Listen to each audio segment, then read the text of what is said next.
भक्ति की वाणी 165। संत चाह पीते राह दिखाते। संत, संत कौन है? भक्ति के चैप्टर में सबसे महत्वपूर्ण संत। क्यों? क्योंकि संत स्वच्छता, मधुरता, शीतलता और गहराई सब कुछ उनके पास है। जैसे एक सरोवर, मानसरोवर ले लीजिए, कोई भी सरोवर ले लीजिए,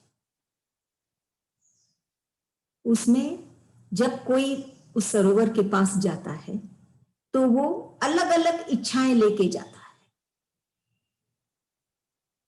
एक धोबी जाएगा तो उसकी ये इच्छा रहेगी कि उसका जल स्वच्छ हो। एक स्विमर, तैराक,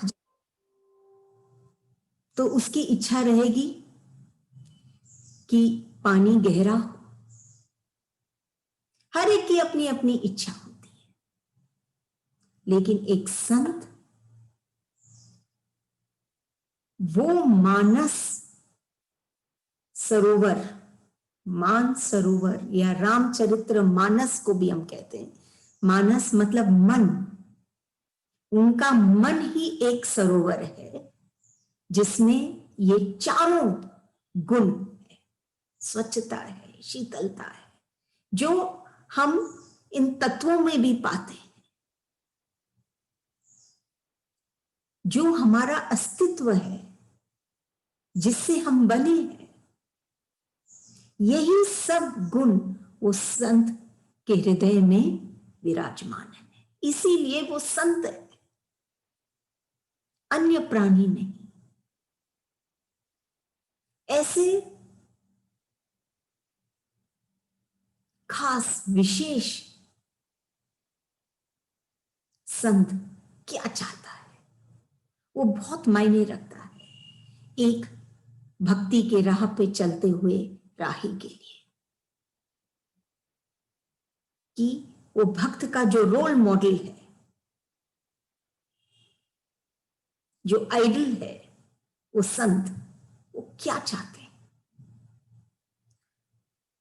गुरुदेव इसमें कह रहे हैं, संत चाह पीते। वो क्या चाहते हैं? वो सिर्फ आपकी चाह चाहते हैं, वही पीते हैं, वही ग्रहण करते हैं। आपकी चाह, चाह मतलब एक भक्त का प्यार। ऐसे संत के लिए सिर्फ वो भक्त का प्यार उसके लिए मायने रखता है, और कुछ नहीं। उसको सिर्फ उसका प्यार चाहिए। और जो भक्त इस राह पे चलता है, भक्ति की राह पे चलता है और उस सत्य को पाना चाहता है, वो इन गुणों से सजित होना चाहता है, सुसज्जित होना चाहता है, जैसे संत है। तो जब वो संत की शरण में आता है और संत को अपना मानता है, प्यार करता है, प्रेम करता है, चाहता है, तो संत स्वतः ही राह दिखाते हैं उसको। जिंदगी के हर पहलू, हर पड़ाव, हर राह में वो संत उसके साथ हो जाता है और फिर वो उस सत्य तक पहुंच सकता है।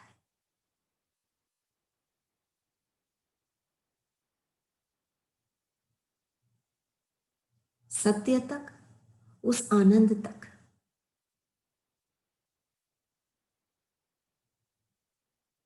वो जिसके लिए इस राह पे चल रहा है। देखिए बात ये है कि एक भक्त को जल्दी से ऐसा संत मिलना मुश्किल है,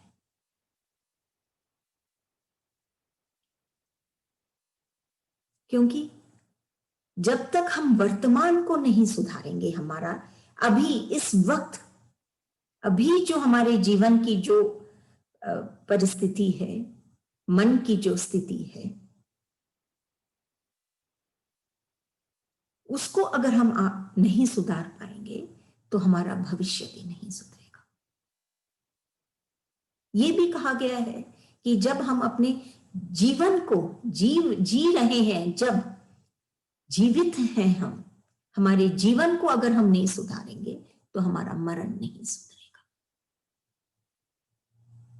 इसीलिए इस वक्त हम ऐसे एक संत, अगर भक्त एक ऐसे संत के सानिध्य में आ जाए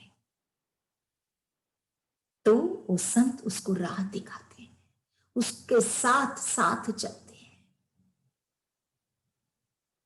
स्वच्छता, शीतलता, ये सब गुणों से उसको भी सजाते हैं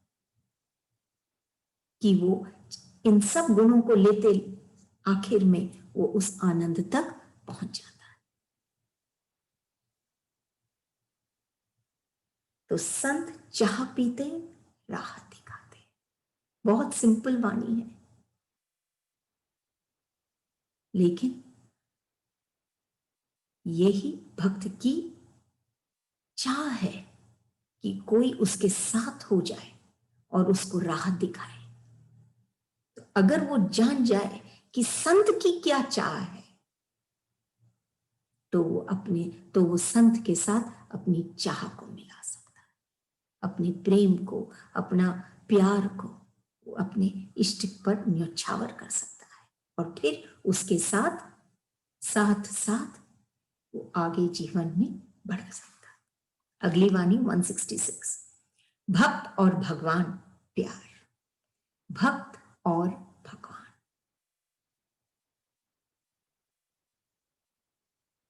भक्त के लिए सबसे महत्वपूर्ण प्यार, भगवान के लिए सबसे महत्वपूर्ण प्यार।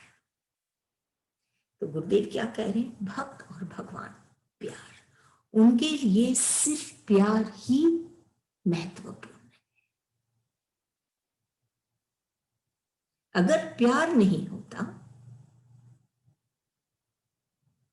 तो ना वो भक्त भक्त बन पाता। जब तक कि वो प्यार नहीं करे अपने इष्ट से, और अगर प्यार नहीं होता तो वो भगवान भी भगवान नहीं होते। उनमें वो प्यार है, वो प्यार करते हैं, प्रेम करते हैं हर एक से, तब हम उनके प्रेम से हम भी जुड़ जाते हैं, हम भी प्रेम करने लगते। तभी भक्त और भगवान लगते अलग अलग हैं, दो हैं, लेकिन है एक। और उनको जोड़ता है कौन? वो है, क्या जोड़ता है? वो है प्यार। प्यार एक ऐसी चीज है जो एक भक्त को भगवान से और भगवान को भक्त से जोड़ता है। भगवान और कुछ नहीं चाहता है, ईश्वर और कुछ नहीं चाहता है, सिर्फ प्यार।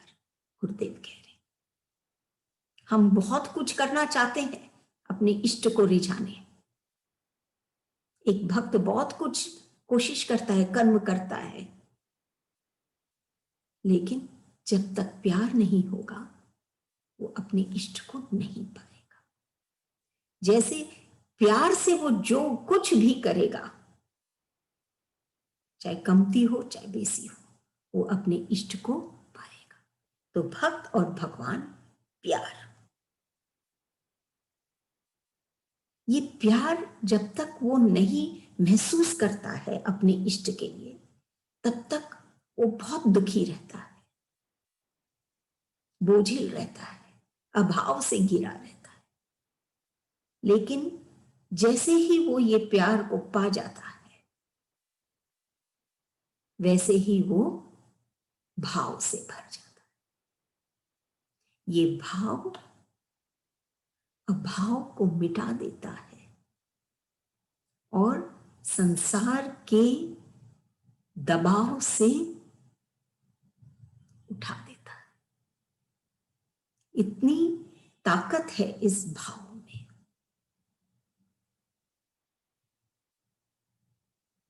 जो एक भक्त को ईश्वर से जोड़ सकता है। ईश्वर कौन, भगवान कौन? अभी हम संत की सुने, भगवान कौन? सर्वव्यापी, कण कण में जो रमता है, कण कण में जो बसता है।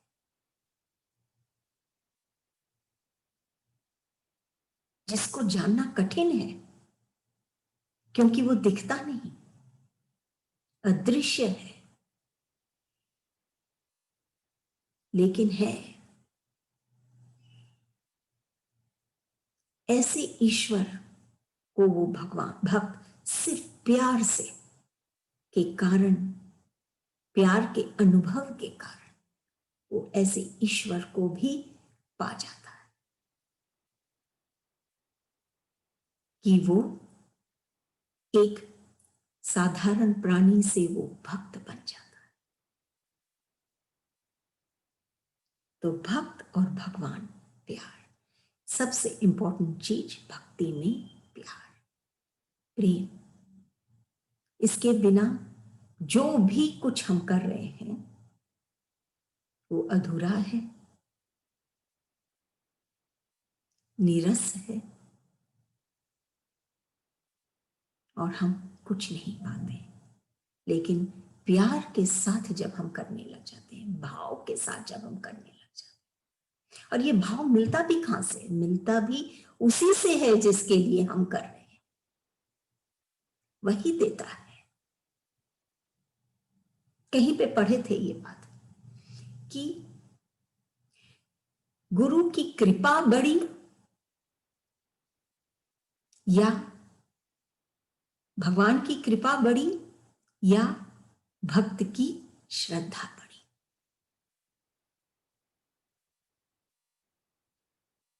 इंटरेस्टिंग है, हमको भी लगा क्या इसका क्या उत्तर हो सकता है।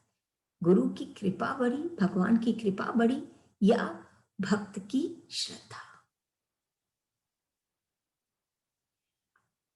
समझाया गया कि श्रद्धा जो है भक्त की, वो पात्रता है उसकी। जैसे एक पात्र है वैसे ही वो भक्ति एक उसकी पात्रता है। और गुरु की कृपा अमृत। अगर पात्र नहीं हो तो अमृत कैसे ग्रहण किया जा सकता है? इसीलिए पात्र भी जरूरी, गुरु की श्रद्धा वो भी जरूरी, और पात्र होते ही हमारे पास उसमें गुरु स्वतः ही अमृत भर देते। अमृत जिसमें मिठास है, जिसमें जीवन है, जिंदगी है, जो हमको, जो एक भक्त को अमर कर देती है, वो अमृत। तभी भक्त और भगवान प्यार, ये जो पात्रता है यही उसकी भक्ति है। और ये भक्ति का बेस, आधार प्यार है। इससे समझ में आता है कि प्यार कितना महत्वपूर्ण है। लेकिन हाँ, प्यार परिश्रम करके, मेहनत करके या कहीं से खरीदा नहीं जा सकता। प्यार स्वतः ही, हम अपना हृदय जब खोलते हैं, जैसे जब हृदय खोलते हैं तो आंखों से आंसू टपकने लग जाते हैं, यही प्यार है। जब हम अपना हृदय खोलते हैं, जब हम अपने मन को खोलते हैं, तो स्वतः ही हम अपने इष्ट को पाते हैं, और वो भाव हमारी आंखों से बहने लग जाता है। यही प्यार है और कुछ नहीं।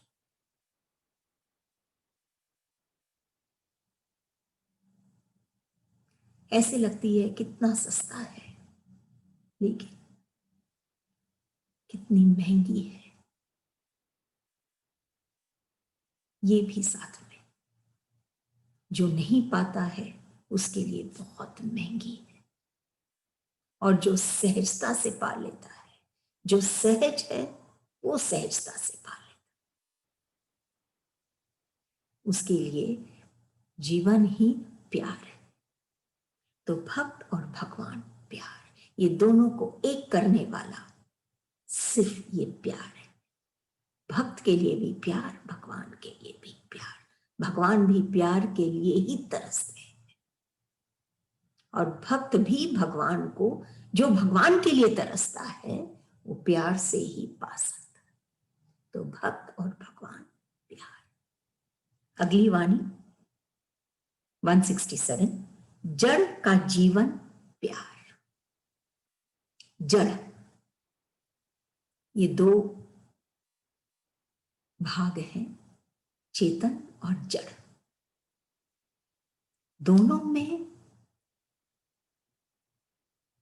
चेतन वो जिसमें चैतन्य, जिसमें चेतनता है, चैतन्य रूप है।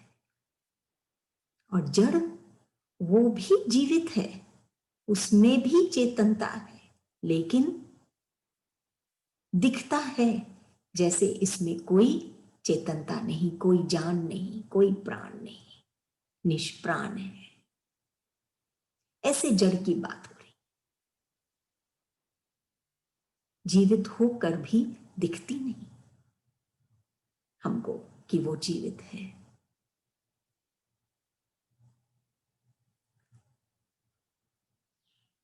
प्रकृति में हम जड़ को, जो भूमि के नीचे जो फैलती है उसको हम जड़ कहते हैं। तो क्या उसमें प्राण नहीं है? लेकिन देखने से ऐसे लगता है कि उसमें प्राण नहीं। लेकिन गुरुदेव क्या कह रहे हैं इसमें? जड़ का जीवन प्यार है। जब ऐसे जड़ को जब प्यार का अनुभव होता है तो वो भी खिल उठता है, वो भी जीवित हो जाता है।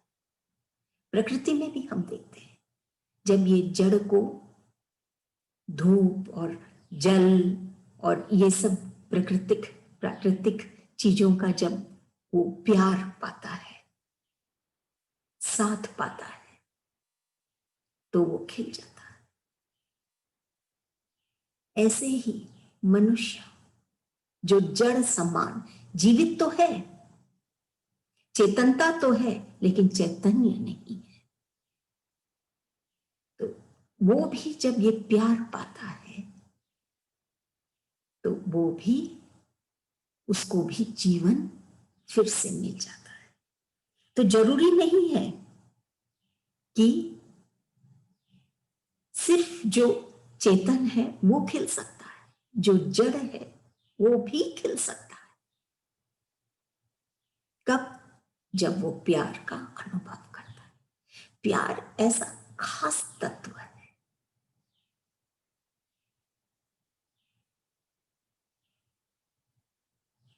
जो इस जड़ को, इस निष्प्राण व्यक्ति को, इस नीरस जीवन को, इस शुष्क मन को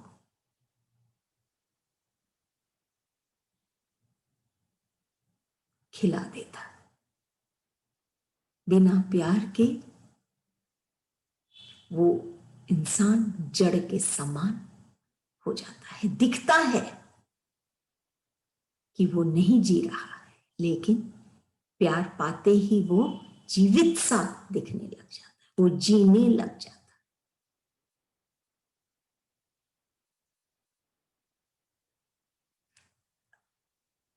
अगली वाणी है, प्राणी का प्राण प्यार। प्राणी का प्राण प्यार। फिर प्यार की बात, ये प्यार की हम बार बार हम मौत करते हैं, मार देते हैं इस प्यार को, खत्म कर देते हैं इस प्यार को। गुरुदेव अलग अलग तरीके से जड़ के जीवन में, एक प्राणी के जीवन में, भक्त और भगवान के जीवन में, एक संत के लिए कितने एग्जाम्पल से समझाते हैं कि प्यार कितना महत्वपूर्ण है। और हम हैं जो बार बार इस प्यार को खत्म कर देते। प्राणी का प्राण प्यार। एक प्राणी, एक मनुष्य, एक प्राणी मतलब एक मनुष्य जिसके अंदर प्राण है, जो जीवित है, जो सांसें ले रहा है, जो प्राण है जिसके अंदर, उसका प्राण प्यार। प्राण तो है, लेकिन वो प्राण का क्या एहसास है उसको? क्या वो प्राण उसको, उसके दम को वो घुट रहा है, सफोकेट हो रहा है, या वो प्राण उसको जीवन दे रहा है? बात ये, गुरुदेव कहते हैं प्राणी का प्राण प्यार। अगर वो घुट रहा है, उसका दम घुट रहा है, वो नहीं जी पा रहा है, ये प्राण चल रहे हैं फिर यही बात है, अगर वो प्यार का अनुभव करेगा, अपने इष्ट के प्यार का अनुभव करेगा, तो उसके प्राण वापिस जीने लग जाएंगे। उसका प्राण ही प्यार है। अगर प्यार नहीं तो उसके प्राण नहीं, वो है ही नहीं, उसका अस्तित्व ही नहीं। ऐसा है ये भक्त। उसने सिर्फ किताबें नहीं पढ़ी हैं, ग्रंथों को नहीं पढ़ा है, उसने जीवन को पढ़ा है। जीवन में वो जाना है ये बात कि प्यार है तो प्राण है, ये नहीं तो ये प्राण निरर्थक है, इसका कोई अस्तित्व नहीं है। जीते जी उसको जीना है, शांत होना है, न कि मरने के वक्त हम कहते हैं कि वो शांत हो गया। उसको जीते जी शांत होना, ये खास बात। वो सुख का दास नहीं, वो सुख का दाता है। ऐसा सब वो बन जाता है कब? जब उसका प्राण प्यार बन जाता है। जब तक प्यार उसके लिए महत्वपूर्ण नहीं, प्यार में वो पूर्णता से रमा नहीं अपने इष्ट के लिए, तब तक उसके प्राण का कोई सार्थक ही नहीं। वो सुख का दास बन जाता है, दाता नहीं।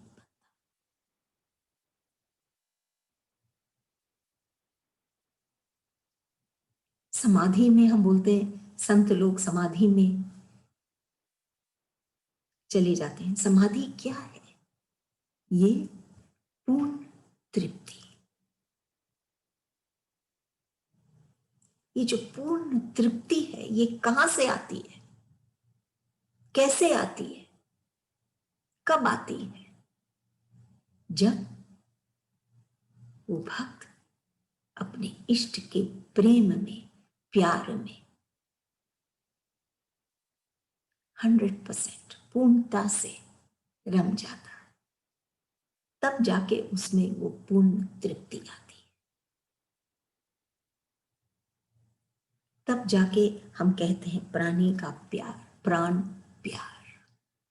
तब उसके प्राणों में प्राण आते हैं।